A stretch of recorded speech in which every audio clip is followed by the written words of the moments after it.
Well, there was a program I was involved with where they were using a special type of Teslatron unit where we would take a watch in with us in this small hexagon room and spend, supposedly 55 minutes in there. It actually detoxes you and teletransports toxins out of your body. Sometimes people lose up to 15 pounds in these trips that they go in there. In one sitting? In one sitting, in 55 minutes. And I always asked, well, where does that go? Because I still have the same hydration when they did the blood test, and I'm not dehydrated, but yet all the horrible negative ionic bacteria, viruses, and metals in my body were taken out. So people that are really toxic that go in there, really a lot of this stuff. They come back healthy. Right, they come back very healthy. It's used to treat cancers for the elites of the world. Even our presidents. What's the machine look like, Emery? It's a hexagon room, and inside the hexagon room is a glass wall. The hexagon room is only about 8 feet in diameter, so you know. So it can only fit a small massage table that's in there. And 3 feet beyond the massage table is a 3-inch glass or plexiglass wall, and behind that is this giant Teslatron unit. And it amps up this amazing electromagnetic frequency where it rips time and space apart. Replicators, there would be no starvation. You can use a replicator and replicate some silver or gold, or replicate yourself a $100 bill if it makes you feel comfortable, and put it in your pocket. There would be absolutely no need for any type of financial give or take. I would think that the typical old school politician mentality would be that if you gave everybody on earth this kind of stuff, that they would all just want to drink beer and nobody would want to do anything, and they'd just be hanging around, and it would kill them, it would ruin their lives. Well, there's going to be a transitional period where people are going to go, probably a little bit nuts for a while with the technology.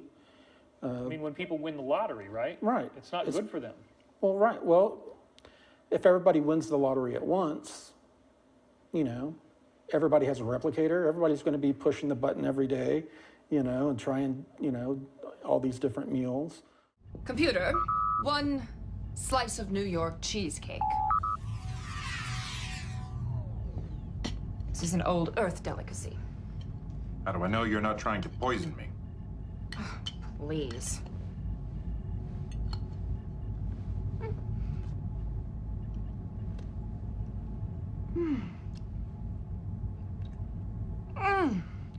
Basically, the design is a conventional generator. Searle tapped into zero-point energy. The only person that I know of who has ever succeeded in making a Searle effect generator is John Searle. The electron flow is accelerated to an extremely high rate, and it creates a vacuum around the device. And in that vacuum, you develop numbing cold. And numbing cold, as we know today, is a function of superconductivity. It also is a function of gravitational force. For over 60 years, John Searle has tried to give to the world a new kind of energy system, one that would free mankind from the burdens of oil and fossil fuels.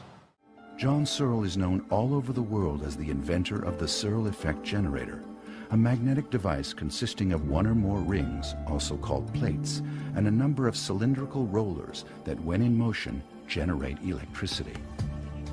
The generator is a magnetic device that is totally magnetic. It is its own prime mover.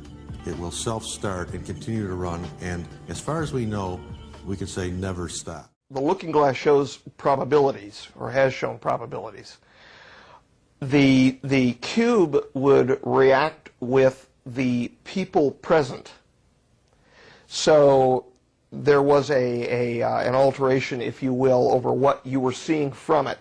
It would actually spin out as a yellow disc out of the top of it, where the word yellow book originally came from. Yeah. Actually, I used that to our advantage at the T9, because that, in fact, was present at the T9, and I projected certain information which caused a little upset during the meeting, but I was also allowed to show them probable outcomes. So, in fact, the yellow book, the cube, was used for that purpose. Shockingly, they happened to see themselves standing on the bones of their own families and things like that in the vision. They were handing this cube around from country to country to the elitists in the countries to look into their own futures so that they could pick the best paths for themselves. I'm happy to pass along the information. I'm honored to pass along the information that I understand that the Yellow Book is no longer accessible. I will say this to everybody, whomever took it, it's in safe hands and it won't be used to harm humanity. Are we able to know how many man-made stargates there were on the planet? No. I'm not going to comment as to the total. I will say that there was over 50. Really? Yeah. Wow. In different countries of the world? Yes. Okay, and these are man-made? Yes. Okay, so, and natural stargates? Well, see, it's not a stargate. It's a device which accesses. Okay, which right. accesses a portal, a wormhole, Does it or access a natural, in other words, the man-made device Yes. accesses a natural stargate? It draws off from a natural natural ERB, an Einstein-Rosen bridge. Okay. It accesses it and somehow works, from what I understand, not in parallel, but almost like piggybacks on the energy of the natural stargate. Yeah. Okay. So, in other words, if there were 50 man-made devices accessing, they would be accessing a corresponding 50 natural energy vortexes. That I don't know. There's a possibility, in fact, that when the looking glass was operated, they were usually worked in tandem. It required a second looking glass to be turned on at the same time to get acoustics through. So unless a second one was turned on, which was operated at one of the places where Will Uhouse had been, he saw the second node location as opposed to the first node being over at the Papoose facility. Two pieces of equipment, two looking glasses, were required to be turned on at the same time to be able to hear acoustics or sound, if you will, from whatever the people were watching, but to go to piggyback in tandem with the visual response to the equipment. That it required two to be turned on to hear anything. And then both sides could hear the same thing. So I suppose both of the looking glasses being tuned to the same thing was accessing the same tunnel, if you will, to the information. Okay, yeah, that's what I was wondering. Okay, so the looking glass has an ability to show one the future, but a stargate or, or equipment that accesses a stargate or wormhole is for time travel, right? We're talking about two different things. Yes. Are they using the same technology? Essentially, yes. The original device was the Stargate device. That was then increased in power, if you will, with the use of these field posts. And how it pumped up the power, how it stabilized it, I don't know. You'd need to speak with a physicist about that. Okay, and However, it increased it enough to where it became a looking glass? well, or had no. the abilities of a looking glass? No. It would be pumped up in power to stabilize the doorway, if you will, to step through into another location, Right. which, in essence, because distance and time are relative, the same thing. Step two into another time. The looking glass device was a back-engineered Stargate. Okay. So it was actually back-engineered from the original cylinder seal data, which allowed us to produce the Stargate access devices, if you will, what we call the Stargates. It's a back-engineered device, the looking glass is. So the looking glass is a secondary device, and it was coming into its fore in the 60s and 70s. And Will saw one of the first generations of it. From what I understand, a very large piece of equipment. They always get smaller no matter what. I mean, look at what's happened with the computers. Wasn't the original looking glass a back-engineered from alien technology? Yes. Okay. But it also, there was information around the cylinder seals that they used as also, and that those cylinder seals also came from an off-world race. Is that well, no, the cylinder seals didn't. The information on them did.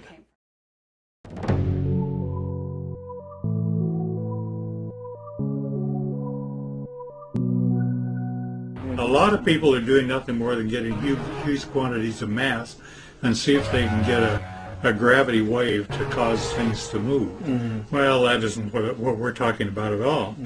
So I wondered if gravity could be related to its cousin magnetism. And so I found that when I take two magnets together, I have some neodymiums around here that I'm actually afraid of. They're so strong. They can danger you. But anyhow, you take a magnet, you go to put them together and they go clunk, right? But you take one of them, move it around, and all of a sudden it doesn't want to go together. The repulsive. So I got I ordered one at $5,000 a piece, with a 1/4-inch hole through between both of them, and I put a brass bolt and I tightened them down, forcing them together. And then I put them together in a thing that looks kind of like a rock. Okay, and then I got another one that didn't have magnets in it. And Galileo, in all his endeavors, he went up to the Leaning Tower of Pisa And dropped the... and he dropped a big rock and a small rock. And his buddy down at the bottom kept telling him that the large rock and the small rock arrived at the same time by the side of escalators and elevators. Oh, wow. And I got